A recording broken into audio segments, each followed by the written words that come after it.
சிறகடிக்க ஆசை சீரியலில் இனி என்ன நடக்க போகுது தான் பார்க்க போகிறோம். இங்கே மனோஜுக்கு ஒரு ஃப்ரெண்டு ஃபோன் அடிக்காரு. ஃபோன் அடித்து மனோஜ் எப்படி இருக்கீங்க, வீட்டில் நல்லா இருக்காங்களான்னு கேட்குறாங்க. நல்லா இருக்காங்க. நீங்கள் எப்படி இருக்கீங்க நண்பா அப்படின்னு கேட்குறாங்க. எனக்கு என்ன எப்பவும் போல் நான் சந்தோஷமாக இருக்கேன் பார்க்கல அப்படிங்கிறாங்க. என்ன நண்பா பார்க்கு பக்கத்துலேயே வரமாட்டேங்க அப்படின்னு சொல்லி மனோஜோட நண்பர் கேட்குறாரு. உடனே இல்லை நண்பா பிஸ்னஸ் என்ன பண்ணலாம் அப்படின்னு சொல்லிட்டு யோசனை பண்ணிகிட்டே இருக்கேன் அப்படிங்கிறாங்க. நான் தான் ஒரு யோசனை சூப்பர் யோசனை சொன்னேன், அதெல்லாம் நீ பயன்படுத்த மாட்டேற அப்படிங்கிறாங்க. இல்லை என் ஒய்ஃப்கிட்ட சொன்னேன், அது சரி வராது. ஃபைனான்ஸில் போனால் ஏமாற்றிட்டு போயிட்டாங்கன்னா ஒன்றுமே செய்ய முடியாது, திரும்ப பணம் வராது. வாங்குறவங்களே எத்தனை பேர் உருப்படியாக கட்டுறாங்க சொல்லு அப்படின்னு சொல்லிலாம் கேட்குறாங்க. அதனால் சரி வராது நண்பா, வேறு ஏதாவது பிஸ்னஸ் ஐடியா இருக்கா நண்பா அப்படின்னு கேட்குறாங்க. வாங்க வந்தால் தானே யோசனை பண்ண முடியும், நீங்கள் அங்கே இருந்தீங்கன்னா எப்படி கிடைக்கும், ஐடியா கிடைக்கும், வாங்க நம்ம கலந்து பேசுவோம் அப்படிங்கிறாங்க.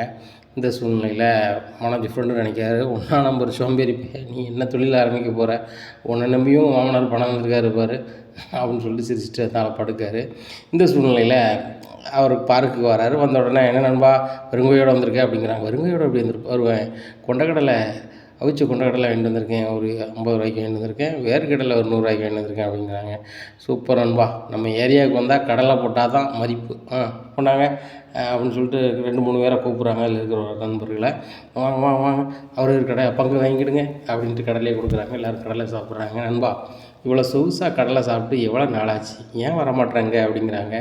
எனக்கும் வரணும்னு ஆசை தான், இந்த இணல், இந்த காற்று, இந்த சுகாதாரம்லாம் வீட்டில் கூட கிடைக்காது. என்ன வீட்டில் வந்து இங்கே வந்தால் பெரிய உரியாகுது. என் தம்பி ஒருத்தன் கிடக்கான் முத்துன்னு சொல்லிட்டு அவன் பாடாப்படுத்துவான் அப்படிங்கிறாங்க. யார் அந்த டிரைவர்னு சொல்லுவியானா, அவன் கொஞ்சம் பாடாக தான் படுத்துகிறான். நீ இங்கே வரணும், வந்தால் தானே இயற்கை காற்று கிடைக்கும், ஏசிக்குள்ளேயே உட்காந்தா சரி வருமா அப்படிங்கிறாங்க. நான் எதுக்கு இங்கே வந்து கிடக்கேன் அப்படிங்கிறாங்க. நண்பா நீங்கள் உங்கள் வீட்டை மாட்ட வேலைக்கு போகிறேன்னு சொல்லிட்டு இங்கே வந்து கிடக்குறீங்க, இங்கே இருக்கிறதுக்கு நாங்கள் இருக்கிறதுக்கும் வித்தியாசம் இருக்கலாம் நண்பா அப்படிங்கிறாங்க. நான் என்ன சொல்கிறேன், பிஸ்னஸ் விஷயமா ஐடியா கேட்கணும், அங்கே போகிறேன் அங்கே போகிறேன்னு சொல்லிட்டு இங்கே பார்த்து வர வேண்டியதுனே. அவங்க வார்டில் இருந்துட்டு நல்ல இணலில் இருந்துட்டு வெயில் தர வீட்டுக்கு போகலாம்ல. இப்போ அடிக்கிற வெயிலில் வந்து நம்ம அங்கங்கே லான் முடியுமா நண்பா அப்படிங்கிறாங்க. அதுவும் நீங்கள் சொல்கிறது சரி தான், பிஸ்னஸ் கூட பார்த்துக்கலாம், ஆனால் உடம்பு தானே ஃபஸ்ட்டு அப்படின்னுட்டு இருக்காங்க. உடனே மனோஜ் ஃப்ரெண்டு நினைக்கிறாரு, மனோஜ் உண்மையிலே ஆகச்சோம்பேறி தான், இந்த ஆகச்சோம்பேறி எந்த தொழில் பண்ணி ஜெயிக்க போகிறான் பாய்ப்பே அப்படின்னு சொல்லி நினைக்கிறாரு. உடனே கேட்குறாரு மனோஜ்கிட்ட, அவங்க மாமனார் எவ்வளோ பணம் அனுப்புனார் அப்படிங்கிறாங்க. முதல்ல ஒரு 15 லட்ச ரூபா அனுப்புனார், அடுத்தாப்பில் ஒரு 15 லட்ச ரூபா 30 லட்ச ரூபா அனுப்பிட்டார் அப்படின்னு. 30 லட்ச ரூபா அனுப்பிட்டாரா, அவங்க அம்மா 30 லட்ச ரூபா அக்கௌண்ட்டில் இருக்குல்ல அப்படின்ட்டு இருக்காங்க. இந்த சூழ்நிலையில் அந்த பார்க்கில் வந்து ஒரு காரை திருடின ஒரு ஆள் வந்து போலீஸுக்கு பயந்து வந்து உட்காந்துட்ருக்காரு பக்கத்தில். அது இவங்க தெரியாமே பேசிகிட்டு இருக்காங்க. ஓ இவன்கிட்ட 30 லட்ச ரூபா இருக்கா அப்படின்னு சொல்லிட்டு முடிக்கிறாங்க. இவன்கிட்ட அக்கௌண்ட்டில் இருக்குன்னு கையில் இருந்தால் கூட அடிச்சுட்டு போயிடலாம், ஒன்றுமே பிரச்சனை இல்லை அப்படின்னு நினச்சிட்ருக்காரு. இந்த சூழ்நிலையில் அவர் சொல்லிகிட்ருக்காரு, என்ன பிஸ்னஸ் பண்ணனே தெரியல அப்படின்ட்டு இருக்காங்க. நண்பா நீ எப்படி வந்த அப்படின்னு கேட்குறாங்க. நான் என்ன காராக வச்சுருக்கேன், நடந்து தான் வந்தேன் அப்படிங்கிறாங்க.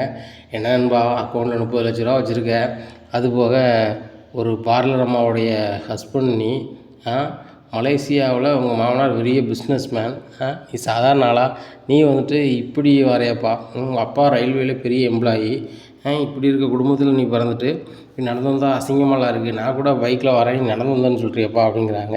உங்களுக்கு நண்பா நீங்கள் வேலைக்கு போகிறீங்கன்னு சொல்லிட்டு உங்கள் வீட்டை மாட்டோம் பேட்டாலெல்லாம் வாங்கிட்டு வரீங்க, நான் வரதா இருந்தால் அப்படி முடியாதுல்ல அப்படிங்கிறாங்க.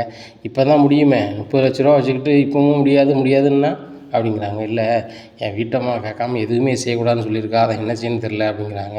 நீங்கள் என்ன சின்ன பாப்பாவா மனோஜ் அப்படிங்கிறாங்க. இந்த சூழ்நிலையில் பக்கத்தில் ஒரு ஆள் பேச்சு கொடுக்காரு. சார் நீங்கள் 2 பேரும் பேசுகிறத கேட்டேன், உண்மையிலே பிஸ்னஸ் பண்ணதாக இருந்தால் அவங்கவுங்க முடிவில் தான் எடுக்கணும், வீட்டை மாட்டெல்லாம் கேட்டால் சரி வராது அப்படி இப்படின்னுட்டு இருக்காங்க.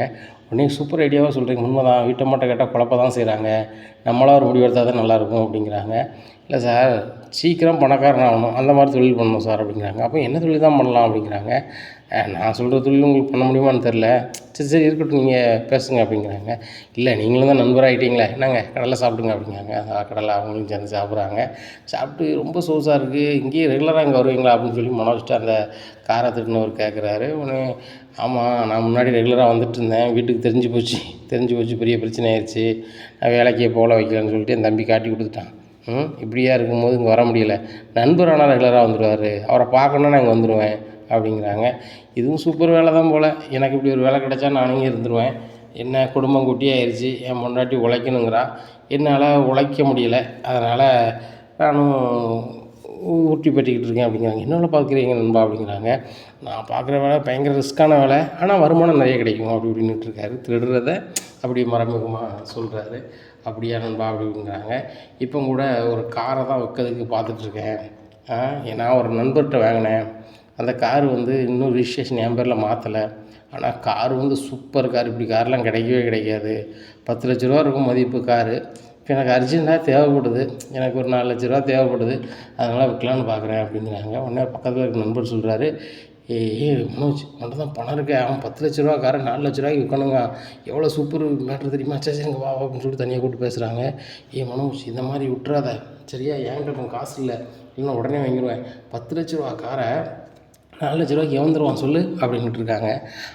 காரை திருடிட்டு வந்து விற்பனை பண்ணுறாருன்னு தெரியாமையே மனோஜ் வந்து இப்படி மனோஜையும் அவர் ஃப்ரெண்டோடி பேசிகிட்டு இருக்காங்க.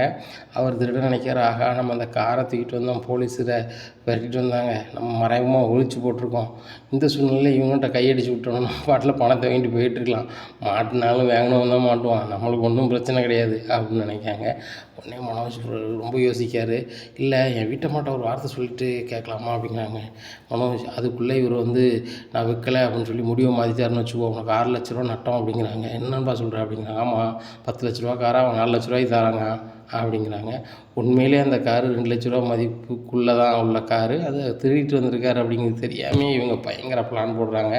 அப்போ மனோஜ் சொல்கிறாரு, மனோஜ் நீ பணத்தை வச்சுட்டு ஏன் பண்ணிகிட்ருக்க? இல்லைன்னா ஒன்று செய்யுங்க மனோஜ், எனக்கு வாங்கி கொடுங்க, நான் உங்களுக்கு நாளைக்கு தந்துடுறேன், இல்லை நாளைக்கு தந்துடுறேன் அப்படிங்கிறாங்க. இல்லை நானே வாங்கிடுறேன். 10,00,000 பொருளை அவன் 4,00,000 கொடுக்குறாங்க, நம்மளுக்கு 6,00,000 மிச்சம் தானே, கார் எப்படி இருக்குன்னு பார்ப்போமா வாங்க அப்படிங்கிறாங்க. உடனே திருடன் சொல்கிறாங்க, கொஞ்சம் இருங்க, கொஞ்சம் நல்ல நேரம் பார்த்துக்கிறேன் அப்படிங்கிறாங்க. நல்ல நேரமா? சரி பாருங்கள், கார் வாங்கும்போது நல்ல நேரம் பார்க்கணும்ல அப்படிங்கிறாங்க. இவர் திருடன் வாசல் வந்து பார்க்குறாரு, பார்க் வாசலில் போலீஸ் கிளீஸ் நிற்காங்களா, வேறு யாரும் தெரிஞ்சவங்க இருக்காங்களான்னு பார்க்குறாங்க.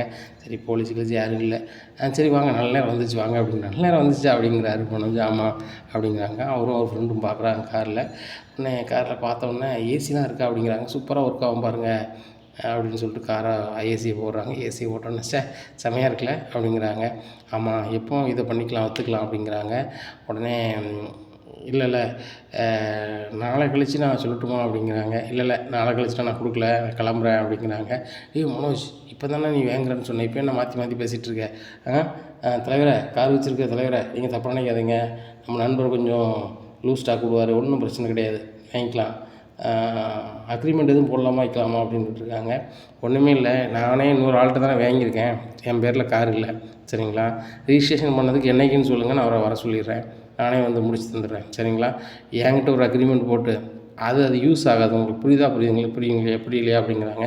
உடனே மனோஜ் சொல்கிறாரு, நான் படிச்சிருக்கேன், எனக்கும் புரியும், அந்த கார் ஓனர்கிட்ட தான் வாங்கணும் சரியா, கார் ஓனர் நீங்கள் கூட்டி வந்துடுங்க, இப்போ நீங்கள் என்கிட்ட காரை கொடுத்துருங்க, நான் காரை வச்சுக்கிறேன், நான் வந்து எப்படின்னாலும் ஒரு வாரத்தில் ரெடி பண்ணிடுவேன் ரிஜிஸ்ட்ரேஷனுக்கு, அந்த மாற்றுறதுக்கு, அதுக்கு கையெழுத்து மட்டும் ஒரு ஃபார்மில் வாங்கி தந்துடுங்க, நான் ஆர்டிஓட்ட கொடுத்து என் பேரில் மாற்றிடுறேன் அப்படிங்கிறாங்க. சூப்பர் தலைவா, ரொம்ப வாரமாக இருக்கீங்க அப்படிங்கிறாங்க. ஆமாம், நான் படிச்சிருக்கோம்ல அப்படிங்கிறாங்க. உடனே அவருள்ள கூட உள்ள நண்பர் சொல்கிறாரு, நம்மால் வந்து எதில் எப்படியோ படிப்பு 7 டிகிரி முடிச்சிருக்கான், உண்மையாக போய் எனக்கு தெரில அப்படிங்கிறாங்க. நண்பா என்ன நீங்களே எப்படி சொல்கிறீங்க அப்படிங்கிறாங்க. உண்மைதான், இவ்வளோ அசால்ட்டாக இருக்கிறீங்க, 7 டிகிரி எப்படி முடிச்சிங்கன்னு தெரில நண்பா அப்படிங்கிறாங்க. உங்களுக்கு நான் சர்டிஃபிகேட் நாங்கள் வேணால் உங்களுக்கு அனுப்புகிறேன் வாட்ஸ்அப்பில் அப்படிங்கிறாங்க. ஏப்பா சும்மா தான் சொன்னேன், விடு காரை வாங்க அப்படிங்கிறாங்க. உடனே காரை வாங்குறாங்க. காரை வாங்கிட்டு பார்க் முன்னாடி விட்றாங்க. உடனே மனோஜ் சொல்கிறாங்க, பார்க்குக்கு வர்றது காரில் வர்றது ஒரே ஆள் நானாக தான் இருக்கணுமே அப்படிங்கிறாங்க. ஆமாம் மனோஜ், பார்க்கறதுக்கு காரில் யார் வருவாங்க, சும்மா இங்கே சோவாரத்துக்கு வர்றது நீ தானே தான் இருக்கும் அப்படிங்கிறாங்க. நண்பா நான் என்னையோட சரி இனிமேல் வந்து இந்த பக்கம் வர மாட்டேன் அப்படிங்கிறாங்க. என்ன நண்பா எப்படி சொல்கிற, கார்லாம் வாங்கி கொடுத்துருக்கேன் வச்சுருக்கேன், பார்ட்டிலாம் கிடையாதா அப்படிங்கிறாங்க. இல்லை பார்ட்டி இப்போ பகலில் நம்ம கொண்டாட மாட்டிப்பேன், இன்னொரு நாள் கண்டிப்பாக வைக்கிறேன் சரியா அப்படிங்கிறாங்க. இந்த சூழ்நிலையில் இந்த சந்தோஷமான செய்தியை வீட்டில் சொல்லணுமே அப்படின்னு நினைக்காங்க. அப்போ நண்பா கொஞ்சம் நேரம் ஆகட்டும் அப்படின்னு சொல்லிட்டு பார்க்கில் உட்காந்துருக்கேன். என்ன நண்பா அப்படிங்கிறாங்க. இல்லை எங்கள் வீட்டில் எல்லாருமே வந்துடட்டும், வந்தப்புறம் நான் போனோம் அப்படின்னா வீட்டில் எல்லாருக்கும் தெரியப்படுத்துகிற மாதிரி இருக்கும், நல்லாவும் இருக்கும் அப்படிங்கிறாரு. சரி அதுவும் சரி தான், எனக்கும் நான் இருக்க வரைக்கும் இரு, அதுக்கப்புறம் நான் வீட்டை பார்த்து போகிறேன் அப்படிங்கிறாங்க. ஒன்று 5:30 மணி ஆகுது. அவர் நண்பர் சொல்கிறாரு, எனக்கு வேலைக்கு போன மாதிரி வீட்டுக்கு கிளம்பணும், நான் கிளம்புறேன், நீங்களும் கிளம்புங்க அப்படிங்கிறாரு. கார் எடுத்து நேராக வீட்டுக்கு போகிறாரு. வீட்டுக்கு போனோடனே எல்லாருமே கூப்பிட்றாங்க, இந்த மாதிரி கார் வாங்கிட்டு வந்துட்டேன் அப்படின்னு சொல்லிட்டு. உடனே எல்லாருமே வீட்டு விட்டு வெளில வந்து பார்க்குறாங்க. பார்க்கையில் கார் வந்து புது கார் மாதிரி இல்லையே அப்படின்னு சொல்லிட்டு எல்லோரும் பேசுகிறாங்க. அப்போ பழைய கார் தான் வச்சுருக்கேன், இந்த கார் வந்து சீப் பெஸ்ட்டாக கிடச்சி அப்படி இப்படின்ட்டு இருக்காரு. உடனே முத்து சொல்கிறாரு, இந்த கார் நீ 4 லட்ச ரூபா வாங்க, 4 லட்ச ரூபாலாம் போகாது வைக்காதுன்னு சொல்லிட்டு பேசுகிறாங்க. அவன் பேசையில் சரி சரி அப்படின்னு சொல்லிட்டு அந்த கதை முடிஞ்சிருது. அப்புறம் நைட்டு போய் பார்ட்டி வைக்கன்னு சொல்லிட்டு ரவிக்கு சரக்கு வாங்கி கொடுக்குறாங்க, சரக்கு அடிக்காங்க வைக்காங்க. இந்த மாதிரி நடந்துகிட்ருக்கு. பிறகு முத்து தான் ஓவராக குடிக்காங்க வைக்காங்கன்னு சொல்லி ரோகிணி பேசுகிறாங்க. வந்து பார்க்கும்போது மனோஜ் தான் நம்பிட்டு கீழே வராரு. இப்படியா இருக்குது. இந்த சூழ்நிலையில் என்ன தொழில் பண்ணலான்னு சொல்லிட்டு பயங்கர டிஸ்கஸ் பண்ணுறாங்க ரவி கூட சேர்ந்து. ரவி ஒவ்வொரு ஐடியாவை சொல்கிறாரு, முத்து சொல்கிறாரு, அதை கேட்குற மாதிரி இல்லை. இந்த சூழ்நிலையில் முத்து ஒன்று சொல்கிறாரு, நான் ஒன்று சொல்கிறேன், அந்த தொழில் மாதிரி பண்ணால் தான் ஜெயிப்பான் அப்படின்னு சொல்லிட்டு ஒரு இடத்துக்கு கூட்டி போகிறாரு. ஒரு ஏஜென்சி கூட்டி போகிறாரு. அங்கே ஓடி போய் கல்லால் உட்காந்துக்கிறாரு. உடனே ஓனர் சொல்கிறாரு, இந்த ஏஜென்சி பார்க்க தான் வரேன்னு சொன்னீங்க, அதே மாதிரி அவர் கல்லால் வந்து உட்காந்துருக்காரு அப்படிங்கிறாங்க. சார் கொஞ்சம் ஆர்வக்கலர் வேறோன்னு நினைக்காதீங்க அப்படிங்கிறாங்க. சரி முத்து அப்படின்னு சொல்லிடுறாங்க. உடனே சொல்கிறாங்க, டேய் ஒரு பிஸ்னஸை பார்க்க வந்தோன்னா அது எப்படி இருக்குது, எது இருக்குது, எப்படி நடக்குது, அதை பற்றி தெரிஞ்சுக்கிறதுக்கு ஓனர்கிட்ட கேட்கணும். ஓனர் கல்லால் இடம் போய் உட்காருவேன், அதில் கல்லால் எதுவும் இல்லைன்னா என்ன செய்வேன் அப்படிங்கிறாங்க. நான் என்ன எடுக்கவே போகிறேன், நான் இதை மாதிரி டபுளாக பிஸ்னஸ் பண்ணுவேன், இப்போ என்கிட்ட காசு கம்மியாக இருக்குது, ரோஹிணி அப்பா ஹெல்ப் பண்ண பிறகு நான் பயங்கரமாக பண்ணுவேன் அப்படிங்கிறாங்க. ரோஹிணி அப்பா தானே அனுப்புனான்னு சொன்னேன் அப்படிங்கிறாங்க. இல்லை ரோஹிணி அப்பா இன்னும் அனுப்பும்போது கூடுதலாக தொழில் பண்ணுவேன் அப்படிங்கிறாங்க. நீ பண்ணால் சரி தான் அப்படின்ட்டு இருக்காங்க. உடனே மனோஜ்கிட்ட முத்து சொல்கிறாரு, இதுலேயும் கொஞ்சம் நீ உடல் உழைப்பை காட்டணும் வைக்கணும் அப்படிங்கிறாங்க. நான் ஏன்டா உடல் உழைப்பை காட்டணும், நான் ஓனரு, நான் அதுக்கு வேலைக்கு ஆள் வச்சுப்பேன் அப்படிங்கிறாங்க. உடனே அண்ணாமலை சொல்கிறாங்க, உழைப்புக்கு நீ வந்து மரியாதை கொடுக்கல அப்படின்னா அது நடக்கவே நடக்காது, சரியா? உழைப்புக்கு நீ மரியாதை கொடுக்கணும் வைக்கணும் அப்படின்னுக்கிட்டு இருக்காங்க. உடனே சரிப்பா அப்படின்னுக்கிட்டு இருக்காங்க. இந்த சூழ்நிலையில் அந்த காரை காங்கன்னு சொல்லிட்டு அந்த கார் ஓனர் கம்ப்ளைண்ட் பண்ணுறாங்க. கம்ப்ளைண்ட் பண்ணையில் அந்த காரை தேடி அலையிறாங்க, அங்கங்கே தேடி அலையிறாங்க. கேமராவிலேயே செக் பண்ணுறாங்க. அது இந்த ஏரியா வரைக்கும் வந்திருக்கு, இந்த பார்க் வரைக்கும் வந்திருக்கு அப்படின்னு சொல்லிட்டு கண்டுபிடிச்சிட்டாங்க. அதுக்கப்புறம் அந்த பார்க்கிலேருந்து எங்கே போயிருக்கு அப்படின்னு சொல்லிட்டு பார்க்குறாங்க. பார்க் கேமராவில் பார்க்குறாங்க. ஒரு 3 பேர் வந்து பேசிகிட்டு இருக்காங்க. அதை பார்க்குறாங்க.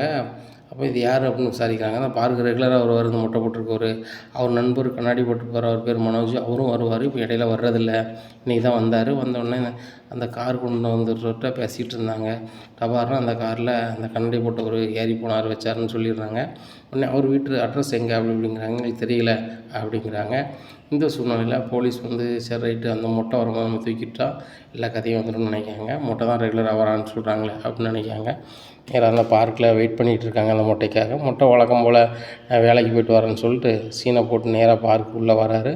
பார்க்குள்ளே வந்த உடனே உட்காந்துருக்காரு. உட்காந்த உடனே அவர் பொரிக்கடலையே ஓப்பன் பண்ணி சாப்பிட தான் போகிறார். உடனே போலீஸ்கார் வந்து பொரிக்கடலை தூக்கி இழுத்துடுறாங்க. என்ன சார் பொரிக்கடலை பார்க்கில் திங்கிறது சப்பா சட்டப்படி, இதுக்காக நீங்கள் அரெஸ்ட் பண்ண போகிறீங்க அப்படிங்கிறாங்க. அதுக்கு அரெஸ்ட் பண்ணல, நீ ஸ்டேஷனுக்கு கிளம்பு அப்படிங்கிறாங்க. என்ன விஷயம் சார் சொல்லுங்கள், நானும் படித்து வந்தேன், சொல்லுங்கள் என்ன விஷயம் அப்படிங்கிறாங்க.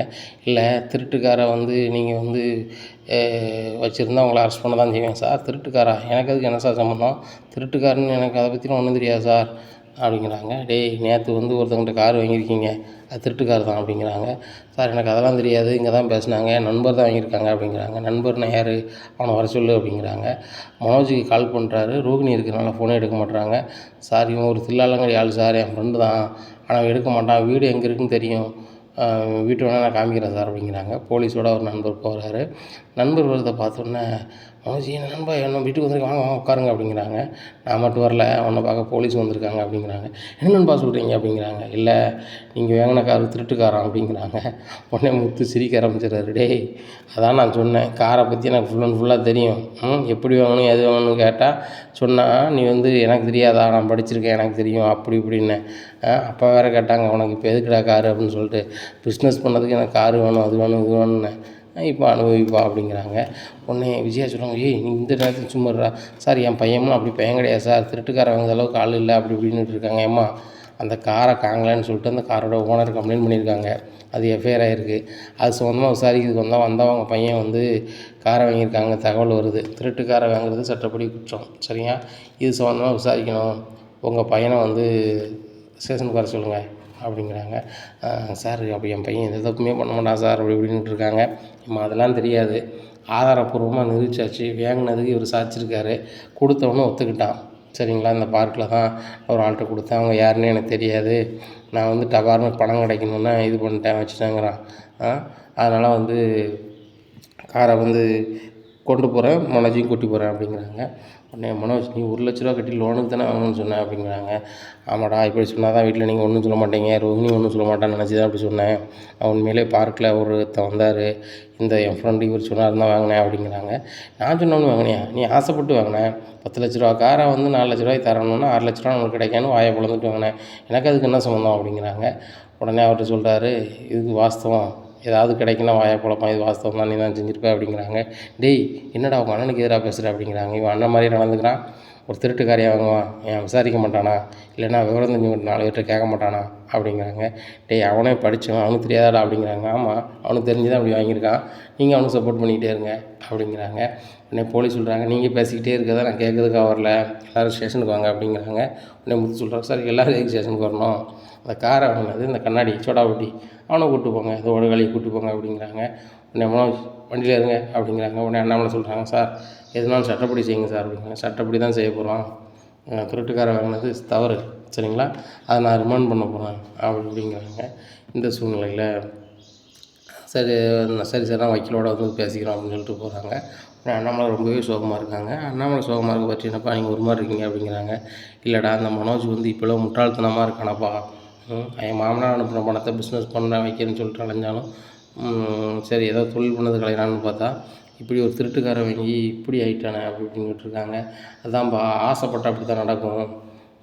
அவன் வந்து சீக்கிரம் முன்னேறணும்னு நினைக்கிறான், உழைச்சி முன்னேறணும்னு நினைக்க மாட்டேங்கான்.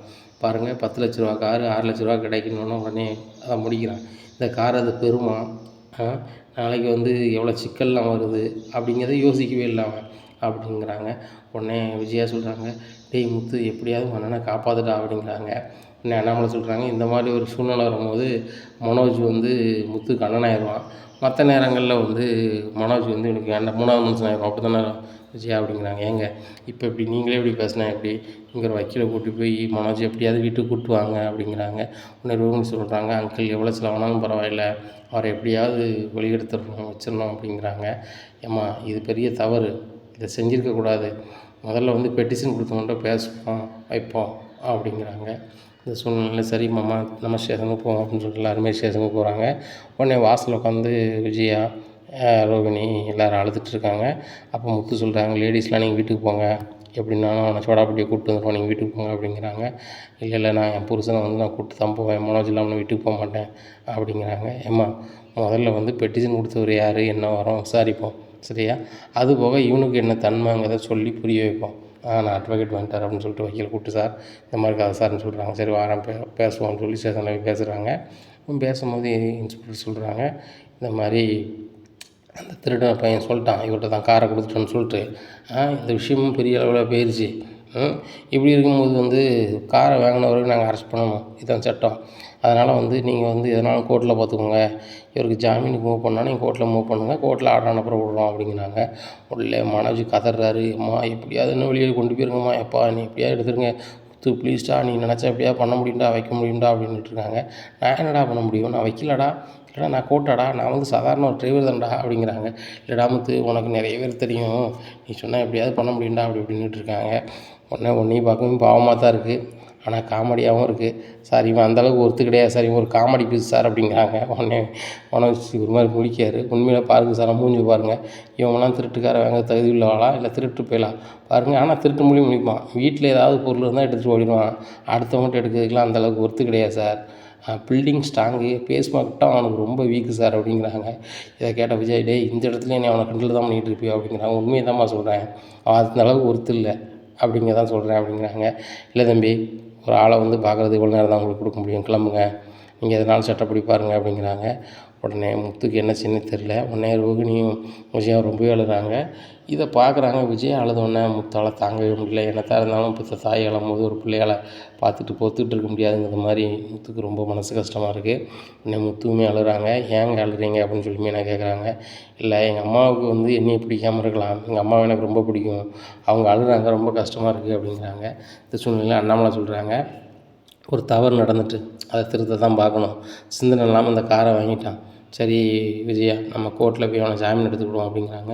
என்னங்க சொல்கிறீங்க, இன்றைக்கி விட மாட்டாங்களா அப்படிங்கிறாங்க. அவங்க தான் சொல்கிறாங்களே, கம்ப்ளைண்ட் கொடுத்தவங்க எனக்கு வந்து கார் முக்கியம் இல்லை, என் கார் எடுத்தவங்க வந்து மீது நடவடிக்கை எடுக்கணும், இல்லைனா நான் வந்து ஹையர் ஆஃபீஸர்கிட்ட போவேன் அப்படி இப்படின்னு சொன்னான்னு சொல்கிறாங்க. நீ என்ன பேசிகிட்டு இருக்க அப்படின்னு விட்டுருக்காங்க. இந்த சூழ்நிலையில் சரிங்க எப்படியாவது அவனை சீக்கிரம் ஜாமீன் எடுங்க அப்படிங்கிறாங்க. உடனே ரோகிணி சொல்கிறாங்க, இன்றைக்கி மனசு வெளிவிட மாட்டாங்களா அங்கிள் அப்படின்னு கேட்குறாங்க. விட வாய்ப்பு இல்லைம்மா, போலீஸ் பேசுகிறத பார்த்தா அப்படி தான் தெரியுது அப்படிங்கிறாங்க. உடனே முத்து சொல்கிறாங்க, அம்மா நீங்கள் கவலைப்படாதங்க வீட்டுக்கு போங்க அப்படிங்கிறாங்க. எப்பட்றா என் பிள்ளைய நான் ஸ்டேஷனில் விட்டு வெளில போவேன், நான் போக மாட்டேன், மனோஜ் வந்தால் தான் போவேன்னு சொல்லிட்டு அழுகிறாங்க. உடனே முத்துக்கு தாங்க முடியல. திருப்பி என்ன செய்யலாம்னு சொல்லிட்டு ரொம்ப யோசிக்கார். உடனே நேராக அரசியல்வாதி ஃப்ரெண்டுக்கிட்ட போகிறாரு. நண்பா ஒரு உதவி செய்யணும் நண்பா அப்படிங்கிறாங்க. என்ன நண்பா உனக்கு என்ன உதவி செய்யணும்னு சொல்லி செஞ்சுருவோம் அப்படிங்கிறாங்க. எனக்கு இல்லை, எங்கள் அண்ணன் ஒரு முட்டாள்தனமான ஒரு காரியம் பண்ணிட்டான் அப்படிங்கிறாங்க. யார் நம்ம மனோஜா அப்படிங்கிறாங்க. அவன் மனோஜ் தான், ஒரு திருடன் இவனை வந்து கார் திருப்பான் போல இவன் எதையுமே விசாரிக்காமல் யோசிக்காமல் வாங்கிட்டான். இப்போ வந்து அந்த கார் திருட்டு போயிடுச்சுன்னு சொல்லிட்டு ஓனர் கம்ப்ளைண்ட் பண்ணுறாரு போல். இப்போ ஸ்டேஷனில் எங்கள் அண்ணனை அரெஸ்ட் பண்ணி கொண்டு போயிட்டாங்க, ரிமாண்ட் பண்ணணும் ஐயன்னு சொல்கிறாங்க. எங்கள் அம்மா ரொம்ப கஷ்டப்பட்டு அழுகிறாங்க, எனக்கு பார்க்கும்போது ரொம்ப கஷ்டமாக இருக்குது அப்படிங்கிறாங்க. என்னென்னப்பா அவங்க அம்மாவுக்கு நீ பிடிக்காதுன்னு சொல்லுவியே, இப்போ நீ இப்படி சொல்கிறிய அப்படிங்கிறாங்க. ஆமாம் நண்பா, அம்மாவுக்கு என்ன பிடிக்காதுனாலும் எனக்கு பிடிக்கும் நண்பா. எங்கள் அம்மா அழும்போது என்னால் பார்த்துக்கிட்டு இருக்க முடியல, ரொம்ப கஷ்டமாக இருக்குது. எங்கள் அண்ணன் பொண்டாட்டி அழும்போது கூட சரி ரைட்டாக அவன் புருஷனுக்கு அவ்வளோன்னு சொல்லிட்டு நான் இப்போ கடந்து போயிட்டேன். எங்கள் அம்மாவை கடந்து என்னால் போக முடியல அப்படிங்கிறாங்க. உன் பிரச்சனையை ஈஸியாக அவங்க கிட்டம்மா முடிச்சிட்டாங்களே நண்பா அப்படிங்கிறாங்க. ஆமாக்கா, ஸ்டேஷனுக்கு நம்மளுக்கு ராசி இல்லை, ஒவ்வொரு பிரச்சனையாக போயிட்டுருக்கு வீட்டில். சரியா, எங்கள் அப்பா மனசு ரொம்ப கஷ்டப்படுறாங்க, அதனால் இது எப்படியாவது முடிக்கணும், தலைவரை பார்க்கணுமே அப்படிங்கிறாங்க. நண்பா தலைவரை பார்ப்போம்னு சொல்லிட்டு தலைவரை பார்க்க போகிறாங்க. முத்து எப்படி இருக்கா வைக்க அப்படின்னு கேட்குறாங்க. நல்லா இருக்கும் தலைவரை அப்படிங்கிறாங்க. சரி நான் கூப்பிட்டதுனால உனக்கு இப்படி ஆயிடுச்சு என்ன, சரி உனக்கு அப்படி ஒரு மனைவி இருக்கும்போது நீ எந்த பிரச்சனையும் எதிர்கொள்ளலாம் சரியா அப்படிங்கிறாங்க. அம்மா தலைவரை அப்படிங்கிறாங்க. அதனால் வேறு எதுவும் பிரச்சனை பண்ணாத, அப்படி பண்ணிவிட்டு அப்படின்னா ஏன்ட்ட வந்துரு அப்படிங்கிறாங்க. அம்மா தலைவரை அப்படிங்கிறாங்க. எனக்கு கொஞ்சம் வருத்தம், இந்த பிரச்சனை நீ ஏன்ட்ட வந்திருக்கலாம், நான் போலீஸ்கிட்ட பேசி உன்னை அப்போவுமே ரிலீவ் பண்ணி விட்ருப்பேன். ஆனாலும் நான் செஞ்ச செயலை விட உன் மனைவி செஞ்சது ஒரு பயங்கர சிறப்பு, இப்படி ஒரு மனைவி கிடைக்க நீங்கள் கொடுத்து வச்சுருக்கணும், வைக்கணும், போகணும் அப்படிங்கிறாங்க. ஆமா தலைவரை அப்படின்னுக்கிட்டு இருக்காங்க. இப்படியா இருக்குது இந்த சூழ்நிலையில் அவர் சொல்கிறாரு, இந்த மாதிரி என்னப்பா இப்படி கதை அப்படின்னு கேட்கும்போது, இந்த மாதிரி எங்கள் அண்ணன் வந்து ஒரு திருட்டுக்காரை வாங்கிட்டான் அப்படின்னா. திருட்டுக்காரை வாங்கி தப்பு இல்லைப்பா அப்படிங்கிறாங்க. ஆமாம் தலைவர், அவனுக்கு அந்த விவரம் தெரியாது, அவன் ஒரு லூசு போய் வாங்கிட்டு விலை கம்மியாக இருக்குதுன்னு சொல்லிட்டு வாங்கிட்டான். ஆனால் அந்த காசு கூட அந்த வண்டி பெறாது. இப்போ அந்த வண்டிக்காரர் கம்ப்ளைண்ட் பண்ணிட்டாங்களாம், வச்சுட்டாங்களாம் அப்படிங்கிறாங்க. அதனால் அந்த கம்ப்ளைண்ட்காரர் வாபஸ் வாங்க மாட்டேக்காரு, வைக்க மாட்டேக்காரு அப்படிங்கிறாங்க. சரி ரைட்டு அப்படின்னா என்னென்னு கேட்குறேன்னு சொல்லிட்டு ஸ்டேஷனுக்கு ஃபோன் அடிச்சு கேட்குறாங்க. ஆமாம் தலைவரை, அந்த கார் வந்து காணலைன்னு சொல்லிட்டு ஒரு 3 நாளுக்கு முன்னாடியே கம்ப்ளைண்ட் ஆகி எஃப்ஐஆர் ஆயிடுச்சு. இப்போ ஒன்றும் செய்ய முடியாது. அந்த பையன் அந்த எடுத்துகிட்டு போன பையன் இன்னொருட்ட தான் கொடுத்தோன்னு சொல்லிட்டான். ப்ராப்பர்ட்டியும் கைப்பற்றிட்டோம், பார்ட்டிக்காரனையும் கூப்பிட்டுட்டோம், மீடியாக்கள்லாம் தெரிஞ்சிருச்சு, இப்போ ஒன்றும் செய்ய முடியாது தலைவரை அப்படிங்கிறாங்க. வேறு ஏதாவது வழி இருக்கா அப்படிங்கிறாங்க. ஒரே ஒரு வழி இருக்குது தலைவரை, பார்ட்டிக்காரர் வந்து இப்போ உங்கள் மனோஜுக்கு வந்து அவரை வழி எடுக்கிறது எதிர்ப்பு தெரிவிக்கலை அப்படின்னு சொன்னால், இந்த காரை வந்து திருடின ஆளுகிட்டருந்து நாங்கள் காரை எடுத்துகிற மாதிரி வேணால் செட் பண்ணிக்கிறோம் அப்படிங்கிறாங்க. சரி அதை செய்யுங்க, நான் பேசுகிறேன் அப்படின்னு சொல்லிட்டு யார் அந்த அட்ரஸை கொடுங்க அப்படிங்கிறாங்க. அந்த அட்ரஸை கொடுக்குறாங்க. உடனே தலைவர் ஃபோன் அடிக்கிறாரு. எங்கேப்பா இருக்க அப்படிங்கிறாங்க. தலைவரை வீட்டில் இருக்கேன், என் நம்பர் உங்களுக்கு எப்படி தலைவராக கிடச்சி அப்படிங்கிறாங்க. சரி ஏதோ ஒரு வகையில் கிடச்சி, உங்கள் கார் எதுவும் காணாமல் போயிருக்கா அப்படிங்கிறாங்க. ஆமாம் தலைவரை, 2 நாளைக்கு முன்னாடி காணாமல் போயிடுச்சு, கம்ப்ளைண்ட் பண்ணியிருந்தேன் அப்படிங்கிறாங்க. அது எஃப்ஐஆர் ஆகிடுச்சு, அக்யூஸ்டையும் பிடிச்சிட்டாங்க அப்படிங்கிறாங்க. அது சம்மந்தத்தை பேசணும், ஸ்டேஷன்கிட்ட வாங்க அப்படிங்கிறாங்க. தலைவரே அப்படிங்கிறாங்க. ஸ்டேஷனுக்கு வாங்க அப்படிங்கிறாங்க. சரி தலைவரே அப்படிங்கிறாங்க. உடனே முத்து காரில் ஏறு அப்படின்னு சொல்லிட்டு போகிறாங்க. முத்து அரசியல்வாதி கார்லேருந்து இறங்கி வராரு. இதை பார்த்த அண்ணாமலை, விஜயா, ரோகிணி எல்லாருமே முழிக்கிறாங்க. மீனாவும் என்னை தலைவர் கூட வராங்க அப்படின்னு சொல்லிட்டு அந்த தலைவரை வணக்கம் அப்படின்னு சொல்லிட்டு அண்ணாமலை பேசுகிறாங்க. வணக்கம் ஐயா, நீங்கள் தப்பாவா, சரி உங்கள் பையனை நான் இன்றைக்கி வெளியே எடுத்து விட்டு ஒன்றும் பிரச்சனை இல்லை, இன்னுமே நல்லா பார்த்துக்கோங்க அப்படிங்கிறாங்க. உடனே ரோகிணி ரொம்ப நன்றி அப்படிங்கிறாங்க. எனக்கு நன்றி சொல்லாதீங்க, முத்துக்கு சொல்லுங்கள். முத்து தான் வந்து தன்னோட அண்ணனை காப்பாற்றுறதுக்கு அவ்வளோ முயற்சி பண்ணுறாங்க. அவங்க அம்மா மேலே ரொம்ப பாசம் வச்சுருக்காங்க. அவங்க அம்மா அழும்போது அவனால் தாங்க முடியல. உண்மையிலே நீங்கள் சூப்பர் பிள்ளையை பெற்றிருக்கீங்க அப்படின்னு சொல்லிட்டு விஜயாட்ட தலைவர் சொல்கிறாரு, அரசியல்வாதி சொல்கிறாரு. இதை கேட்டால் விஜயாவுக்கு அரை மனசாக இருக்குது. இந்த முத்து வந்து என் மேலே எங்கே பாசம் வச்சுருக்க போகிறான், சும்மா நடிச்சிட்டு இருப்பான் அப்படின்னு நினைக்காங்க. என் பிள்ளை ஏதாவது வகையில் வெளியே வந்தால் போதும், இப்போ நம்ம ஏதாவது சொன்னோம்னா முத்து தலைவர்கிட்ட சொல்லி வெளியே வர விடாமல் ஆக்கிடுவான் அப்படின்னு நினச்சிட்டு இருக்காங்க. இந்த சூழ்நிலையிலேருந்து கம்ப்ளைண்ட் பண்ணணும் வந்துடுறாரு. தலைவர் வணக்கம் அப்படிங்கிறாங்க.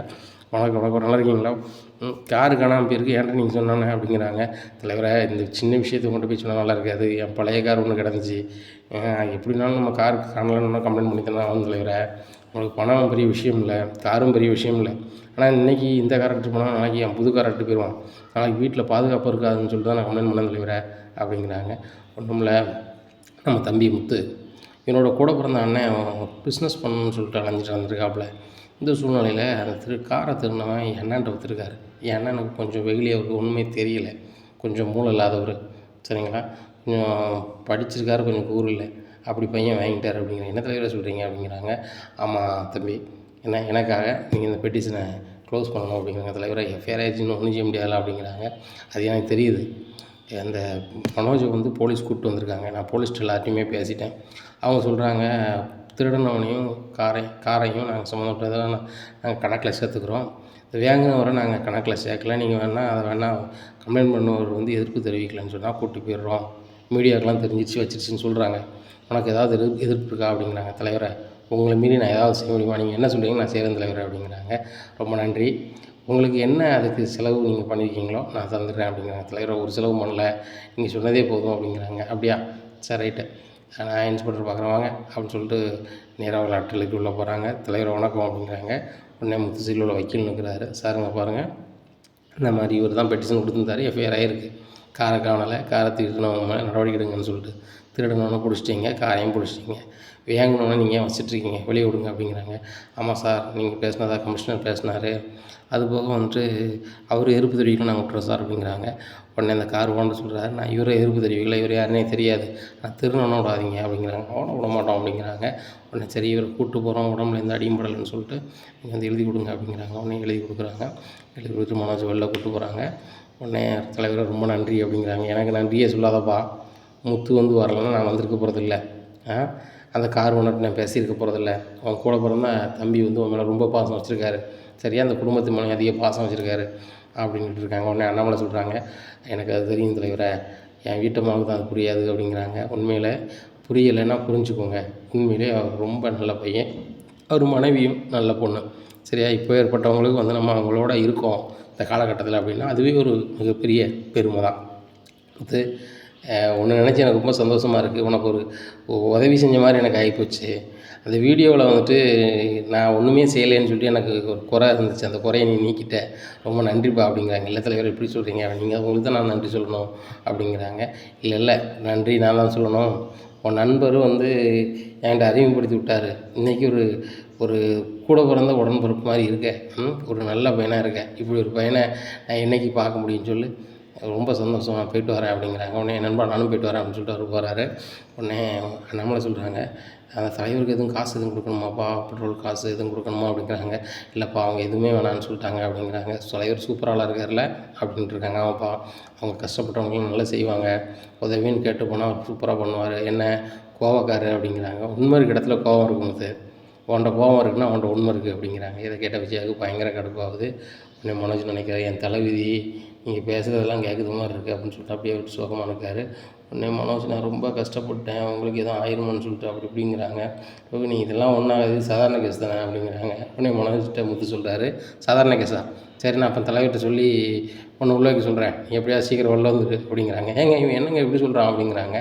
பிறகு முத்து சொல்கிறது சரியாக தானே இருக்குது, இவன் வெளியே வந்த பிறகு இது சாதாரண கேஸ் அப்படின்னு சொல்லிக்கிட்டு இருந்தால் முத்து வரலை, தலைவர் கூப்பிட்டு வரலை அப்படின்னா 15 நாளைக்கு குறைஞ்சபட்சம் வெளில வர முடியாது, சரியா, இப்போ இருக்க நேரத்தில் 30 நாள் ஆயிரும் வெயில் போடுறதுக்கு.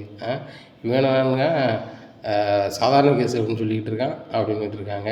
உடனே முத்து சொல்கிறாரு, எப்போ அவன் ஒரு லூசு பையன் தெரியுமே, விடுங்க, ஒரு காரை வாங்கும் போது என்னென்னலாம் விசாரிக்கணும், என்னென்னலாம் வேணுங்கிறதே அவனுக்கு தெரியலை, அப்படி இருக்கும்போது லாபம் கிடைச்சா போதும் அப்படின்னு சொல்லி பல்ல அடிச்சுட்டு வாங்கியிருக்கான். இப்போ ஏற்பட்டவன் அதை பற்றிலாம் சிந்திக்க மாட்டாம்மா, விடுங்க அப்படிங்கிறாங்க. டேய் மனோஜ், போகும்போது வீட்டுக்கு வெளியே போகும்போது வீட்டிலேருந்து வீட்டுக்கு உள்ளே போகையில் தலையை முழுகிட்டு உள்ளே வா அப்படிங்கிறாங்க.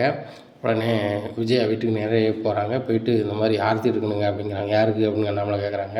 இல்லை மனோஜுக்கும் ரோகிணிக்கு ஆர்த்தி எடுக்கணும் அப்படிங்கிறாங்க. அவனே ஸ்டேஷனுக்கு போயிட்டு வந்திருக்கான், சரியா, முத்து சொன்ன மாதிரி ஒரு குடம் தண்ணி அவன் தலையில் ஊற்றி வீட்டுக்குள்ளே கூட்டிவான் அப்படிங்கிறாங்க. உடனே ஏங்க, அவன் ஊர் கண்ணு பூரா அவன் மேலே தானங்க பட்டிருக்கும் அப்படிங்கிறாங்க. ஏண்டி இது அசிங்கண்டி, இந்த அசிங்கமாக கண்ணு பட்டிருக்க போது அதில் நான் சொன்னது செய் அப்படிங்கிறாங்க. ஒரு குடம் தண்ணி எடுத்து மனோஜ் தலையில் ஊற்றுறாங்க. மனோஜ் ஈரத்தோட வீட்டுக்குள்ளே போகிறாரு. உடனே மனோஜை கூப்பிட்டு அண்ணாமலை சொல்கிறாங்க, இனிமையாவது ஒழுங்காரு அப்படிங்கிறாங்க. இப்போ நான் ஒழுங்காக தானே இருக்கேன், என்ன அவன் ஏமாற்றிட்டான்பா அப்படிங்கிறாங்க. முட்டாள்தனமாக இருந்தால் எல்லோரும் ஏமாத்தான் செய்வான், என்ன இப்போ 4 லட்ச ரூபா போச்சா, காரும் போச்சு, முத்து தகுந்த நேரத்தில் தலைவரை கூப்பிட்டு வரல அப்படின்னா அவன் நிலமை என்ன, பேப்பர்லேருந்து டிவிலேருந்து எல்லாமே வந்துடும், அசிங்கம் தானே உனக்கு அப்படிங்கிறாங்க. ஆமாப்பா, நான் சிந்தனை பண்ணாமல் இப்படி பண்ணிட்டேன், இனிமேல் இப்படி நடக்காதுப்பா அப்படிங்கிறாங்க.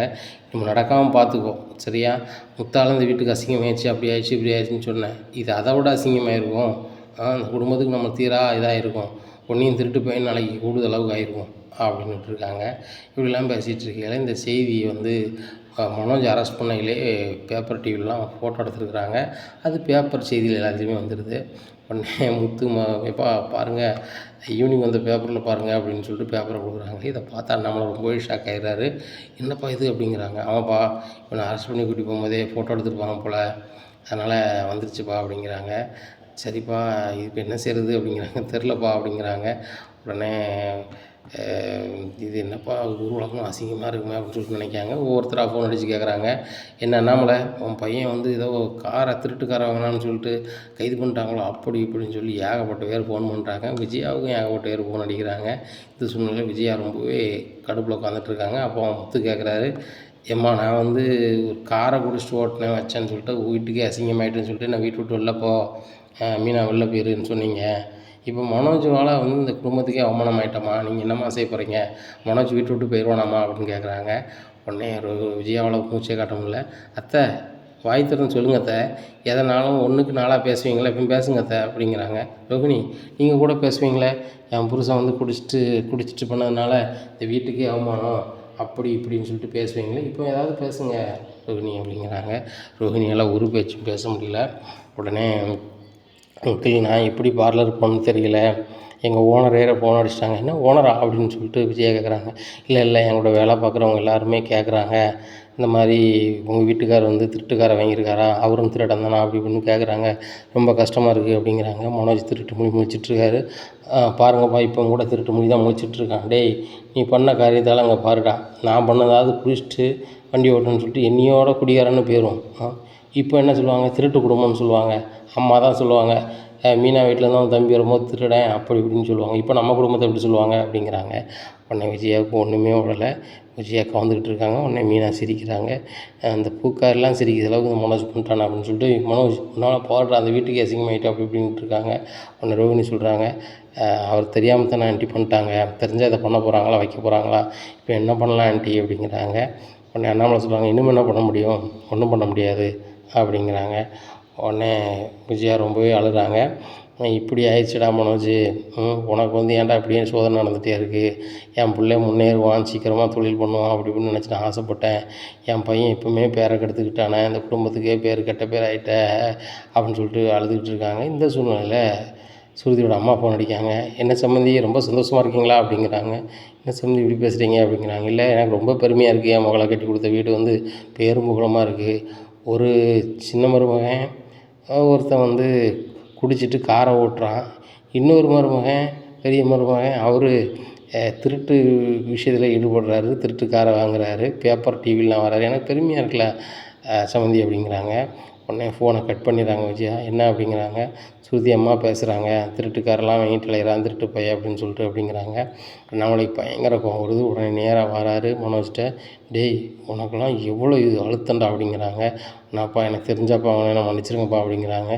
இனிமையாவது அந்த கார் வாங்கணும் அப்படின்னா காரை பற்றி தெரிஞ்சவங்களோ விவரம் தெரிஞ்சவங்களோ இது பண்ணேன், சின்ன படத்தில் அப்படி பண்ணிகிட்ருக்காத, இன்றைக்கி பாரு சம்மந்தி வீட்டிலேருந்து அசிங்கப்படுத்துகிறாங்க, இந்த மாதிரிலாம் இருந்துச்சுன்னா நல்லா இருக்காது. ஏற்கனவே சுருதியோட அப்பாவுக்கு வந்து அவன் மேலே கடுமையான கோவம் இருக்குது, புத்து கை நீட்டான் வச்சுட்டான்னு சொல்லி, அது போக அந்த பொண்ணை பணத்துக்காக தான் நம்ம கல்யாணம் முடிச்சு வச்சுருக்கோம் தம்பிக்கு அப்படின்னு சொல்லி நினைக்காங்க. இப்படிலாம் நடந்துக்கிடாத நல்ல பழக்கம் கிடையாது அப்படிங்கிறாங்க. உடனே விஜயாவுக்கு உடலில் ரொம்ப அழுகிறாங்க, அண்ணாமலையும் அழுகிறாங்க. அண்ணாமலையும் விஜயாவும் அழுதை பார்த்த முத்துக்கு ரொம்ப மனசு கஷ்டமாயிருது. எப்போ மனசு கஷ்டப்படாதீங்க, இதெல்லாம் மாற்றிடலாம் அப்படிங்கிறாங்க. உடனே மீனா கேட்குறாங்க, எப்படிங்க மாற்ற முடியும் அப்படிங்கிறாங்க.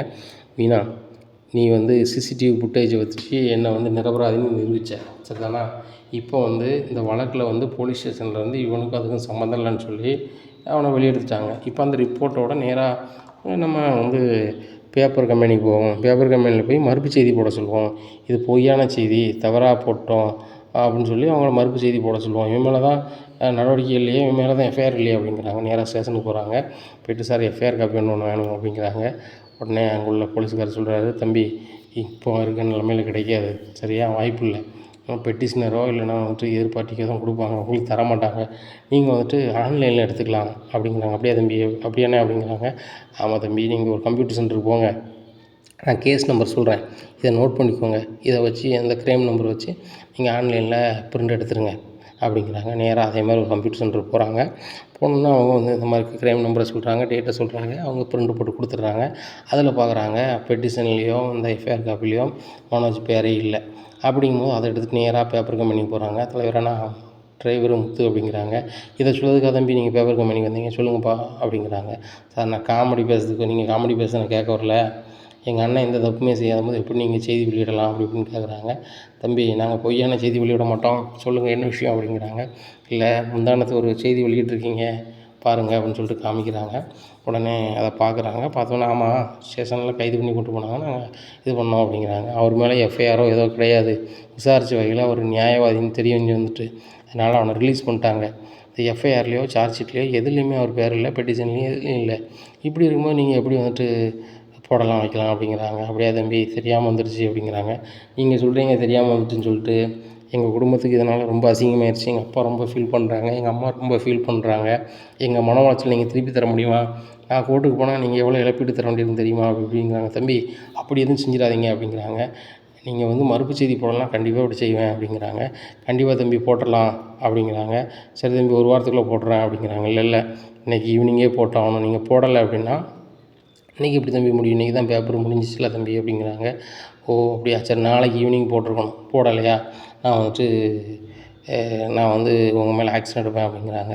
தம்பி அப்படி எதுவும் செஞ்சிடாதாங்க, நான் வந்துட்டு மறுப்பு செய்தி போட்டுரும் அப்படின்னு சொல்லிட்டு மறுநாள் ஈவினிங் மறுப்பு செய்தி போடுதாங்க. இதை பார்த்த முத்து வந்து நேராக பேப்பரை கொண்டு அண்ணாமலை கொடுக்குறாங்க.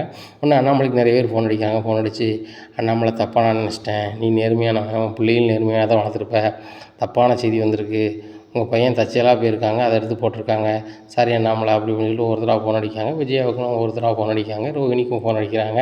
இதை பார்த்து அண்ணாமலைக்கு பயங்கர சந்தோஷம். முத்து ரொம்ப நன்றி அப்படிங்கிறாங்க. எனக்கு எதுக்குப்பா நன்றின்னு சொல்லிட்டு இருக்கீங்க அப்படிங்கிறாங்க.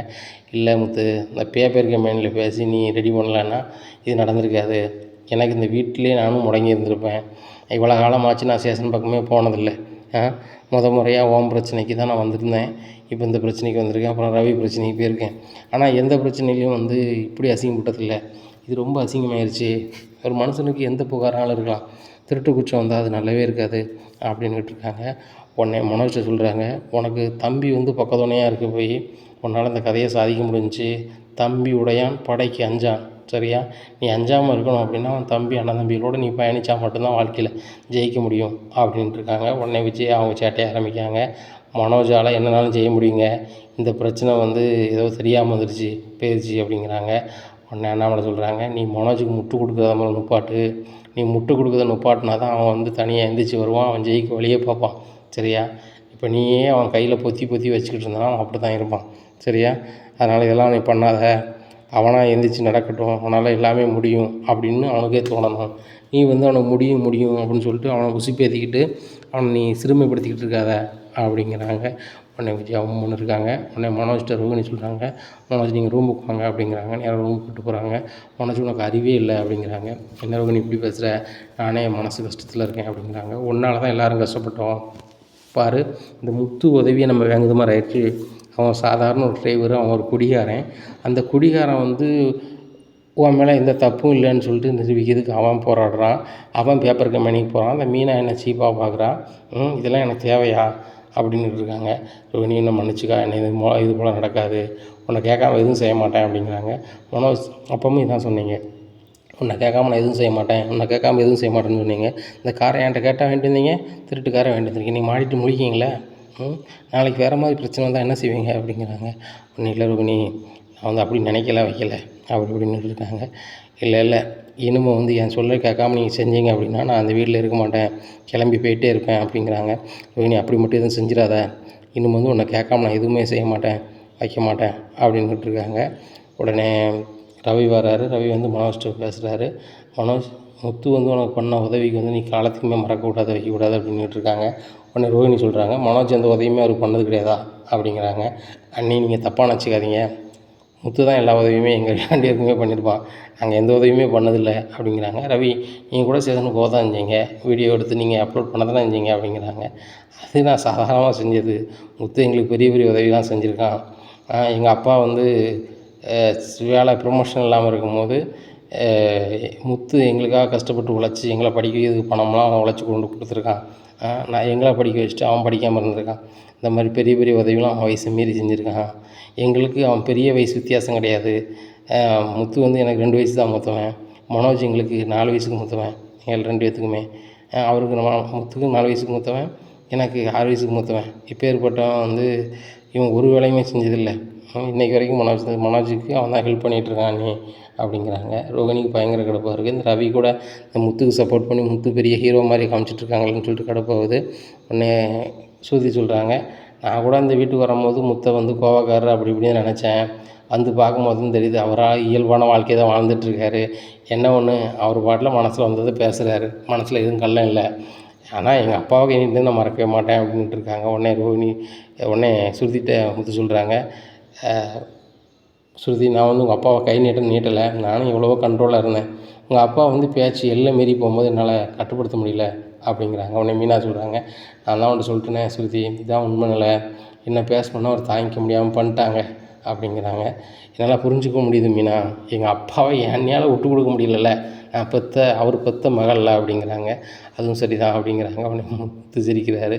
என்ன தான் இருந்தாலும் பெற்ற பாசம் பிடிக்க தானே செய்வேனே, அம்மாவுக்கு எனக்கு ஆகாட்டக்கூட எங்கள் அம்மாவில் தான் என்னால் தாங்க முடியல அப்படின்னு சொல்லிட்டு நினைக்காங்க. உடனே மீனா அப்படிங்கிறாங்க, என்னங்க அப்படிங்கிறாங்க, கொஞ்சம் ரூமுக்கும் அப்படிங்கிறாங்க. போகிறாங்க. ஸ்ருதி பொண்ணு சொல்கிறது தப்பு இல்லை, எங்கள் அம்மாவுக்கு என்ன பிடிக்காமல் இருந்தால் கூட எங்கள் அம்மா அழும்போது என்னால் தாங்க முடியலை அப்படிங்கிறாங்க. இதாங்க பெற்ற பாசம், இதே பாசம் தாங்க ஸ்ருதியை அப்பா மேலே வச்சுருக்கா, நம்ம அதை தப்பாக நினைக்கக்கூடாதுங்க அப்படிங்கிறாங்க. நான் நினைக்கல மீனா அப்படிங்கிறாங்க. இல்லைங்க, இவ்வளோத்துக்குள்ளே எப்படிங்க செஞ்சீங்க அப்படிங்கிறாங்க. இல்லை மீனா, நீ எனக்காக போராடி எவ்வளோ கஷ்டப்பட்டோ என்னை காப்பாற்றினேன், நான் என் கூட பிறந்தவனை காப்பாற்றுறதுக்கு என்னால் முடிஞ்ச சின்ன உதவியாக செய்யணும்ல, அதான் செஞ்சேன் அப்படிங்கிறாங்க. உடனே நீங்கள் செஞ்சீங்க, அந்த ரோகிணி அதை கொஞ்சம் கூட நினைக்க மாட்டுறாங்க அப்படிங்கிறாங்க. நான் ரோகிணிக்காக செய்யலை, எங்கள் அண்ணனுக்காக தான் செஞ்சேன். இன்றைக்கி அவன் வந்து நிம்மதியாக இருப்பான். அவன் வந்து கொஞ்சம் டக்காலிட்டி பண்ணுவானா தவிர்த்து அவன் ரொம்ப பயந்த சுபாவம். அவன் ஏதாவது ஒன்றா ரொம்பவே பயந்து போயிடுவான். இப்போ தான் அவன் தொழில் பண்ணி ஜெயிக்கணும்னு நினச்சிட்டு இருக்கும்போது திருட்டு போட்டு அவன் மேலே வந்தால் அவன் என்ன செய்வான். அதுபோக அவன் மாமனார் பணத்தை கொடுத்து அவன் தொழில் பண்ணணும்னு சொல்லிட்டு இருக்கான். இப்போ என் மாமனாருக்கோ யாருக்கோ இது தெரிய வந்துச்சு அப்படின்னா அவங்களும் ரொம்ப கஷ்டப்படுவாங்க மனசளவில் அப்படிங்கிறாங்க. ஆமாங்க, உங்களுக்கு வந்து விரோதமாக இருந்தாலும் கூட அவங்களுக்கு நன்மை செய்யணும்னு நினைக்கிங்களேங்க அப்படிங்கிறாங்க. இல்லை மீனா, அப்படி செஞ்சனால தான் கடவுள் நம்மளை ஆசீர்வதிக்கார் அப்படிங்கிறாங்க. அது என்னமோ உண்மைதாங்க, நம்ம யாருக்கு எந்த பாவம் செய்யாமல் இருந்தாலே நம்ம நல்ல நிலைமையில் இருக்கலாம் அப்படின்னுட்டு இருக்காங்க. உடனே விஜயா சொல்கிறாங்க, ஏங்க வீட்டுக்கு ஒவ்வொரு பிரச்சனையாக வந்துட்டுருக்கு, நம்ம பேசாமல் குடும்பத்தோடு கோயிலுக்கு போயிட்டு வந்துட்டானே அப்படிங்கிறாங்க. உடனே அண்ணாமலையும் சொல்கிறாங்க, அதுதான் நல்லது, முதல்ல இறைவனை நாடினா தான் அந்த குடும்பத்துக்கு ஒரு விமோச்சனம் அப்படிங்கிறாங்க. உடனே அங்கிள் இப்படி போனால் சரியாயிருமா அப்படின்னு கேட்குறாங்க ஸ்ருதி அண்ணாமலைட்ட. இல்லைம்மா, எல்லா கடவுளும் ஒன்று தான், ஒவ்வொருத்தவங்களுக்கும் ஒவ்வொரு உருவம். ஆனால் ஏதோ ஒரு வகை நம்மளை தாண்டி ஒரு சக்தி இருக்குது, அந்த சக்தியை நம்ம எல்லாருமே நம்பணும். அப்படி நம்பினா நம்ம வந்து கண்டிப்பாக தன்னம்பிக்கையாக வாழ முடியும். ஏன்னா இந்த வீட்டுக்கு ஒன்றும் வரக்கூடாது கடவுளேன்னு வேண்டிக்கிட்டு நம்ம வந்து எந்த கடவுள்னாலும் வேண்டலாம். சரி, விஜயா ஒரு கடவுள்கிட்ட வேண்டியிருக்கேன்னு சொல்கிறான், எந்த கடவுள்னு கேட்போம் அப்படிங்கிறாங்க. நம்ம குலதெய்வம் கோயிலுக்கு போகணுன்னு வேண்டியிருக்குங்க அப்படிங்கிறாங்க. நம்ம குலதெய்வம் கோயில் கிராமத்தில் இருக்குது அப்படிங்கிறாங்க. ஆமாங்க, மனோஜ் வந்து எப்படியாவது வெளியில் வந்துட்டானா இந்த அசிங்கத்துலேருந்து மீண்டுட்டோம் அப்படின்னா கண்டிப்பாக குலதெய்வம் கோயிலுக்கு நான் வரணும்னு வேண்டியிருந்தேன் அப்படிங்கிறாங்க. பெரிய ஆச்சரியமாக இருக்குது, கிராமத்தில் நீ வரமாட்டியா அப்படிங்கிறாங்க. இல்லைங்க, நம்ம குடும்ப கோயில்னால் அதுதானங்க, நான் பார்வதிட்ட கேட்டேன், இந்த மாதிரி நீ குலதெய்வத்தை வேண்டிக்கோ, குலதெய்வம் தான் உனக்கு பெருசு, அந்த குலதெய்வத்தை வேண்டிக்கோ, அந்த குலதெய்வம் உனக்கு வந்து நல்லதே செய்யும்னா, அதனால தான் நான் வேண்டிக்கிட்டேன், மனோஜ் வெளியே வந்துட்டாங்க அப்படிங்கிறாங்க. நீ சொல்லுறது உண்மை தான், நம்ம குலதெய்வம் வந்து முத்து ரூபத்தில் தான் வந்து எல்லாம் செஞ்சுருக்கு அப்படிங்கிறாங்க. இதை விஜயாவால் ஏற்றுக்கொள்ள முடியல. உடனே அண்ணாமலை விஜயா முகத்தை பார்க்குறாங்க. விஜயா வந்துட்டு அதை ஏற்றுக்கொள்ள மாட்றாங்க. பார்த்தோன்னே தெரியுது, முத்து என்ன பண்ணாலும் நீ ஏற்றுக்கிட மாட்டானே அப்படின்னு சொல்லிட்டு மனசுக்கு நினைக்கிறாங்க. சரி ரைட்டு, குலதெய்வம் கோயிலுக்கு போவோம் அப்படின்னு சொல்லிட்டு முத்து அவனுக்கு ஒரு அப்பா அப்படிங்கிறாங்க. இல்லை, நாளைக்கு உங்களுக்கு எதுவும் வேலை இருக்கா அப்படின்னு கேட்குறாங்க. ஸ்ருதி ரவிகிட்ட கேட்குறாங்க, மனோஜ் ரோகின்கிட்ட கேட்குறாங்க. இல்லைப்பா அப்படின்னுட்டு இருக்காங்க.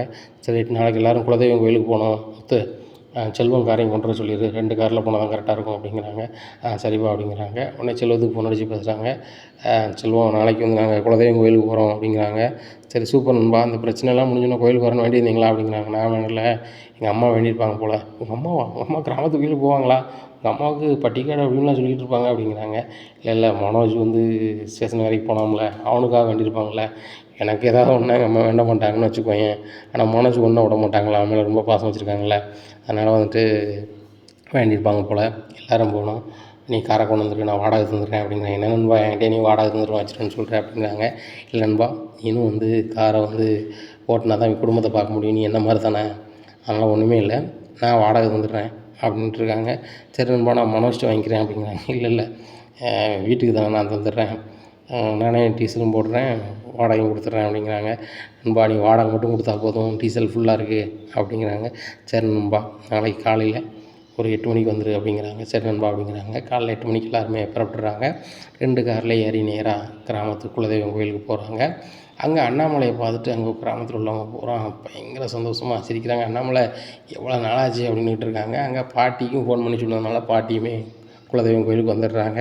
இதை பார்த்த முத்துக்கு பயங்கர சந்தோஷம். உடனே முத்தை பார்த்தோன்னா, முத்து என் பேரன் சாதிச்சிட்டான் அப்படின்னு சொல்லி கன்னத்தை பிடிச்சி முத்துறாங்க. மீனா நீ இப்படி பண்ணுன்னு நினச்சி கூட பார்க்கல அப்படிங்கிறாங்க. மீனாவும் வெட்கப்பட்டு சிரிக்கிறாங்க. இவங்க 2 பேர்ட்டையும் சந்தோஷமாக பாட்டி பேசுகிறத பார்த்த விஜயாவுக்கு பயங்கர கடுப்பாகுது. இந்த அத்தை வந்ததும் வராததுமா அந்த மீனாவையும் முத்தையும் கொஞ்சிக்கிட்டு இருக்காங்க. நம்மளாம் வந்திருக்கோம் வாங்கன்னு கூட கேட்க மாட்றாங்க அப்படின்னு சொல்லிட்டு ரொம்பவே கடுப்புன்னு இருக்கிறாங்க. இனி என்ன நடக்கும் இந்த விஜயா வீட்டில் அப்படிங்கிறத பொறுத்து வந்து பார்க்கலாம். நம்ம சேனலை மறக்காமல் லைக் அண்ட் சப்ஸ்கிரைப் பண்ணுங்கள். நன்றி, வணக்கம்.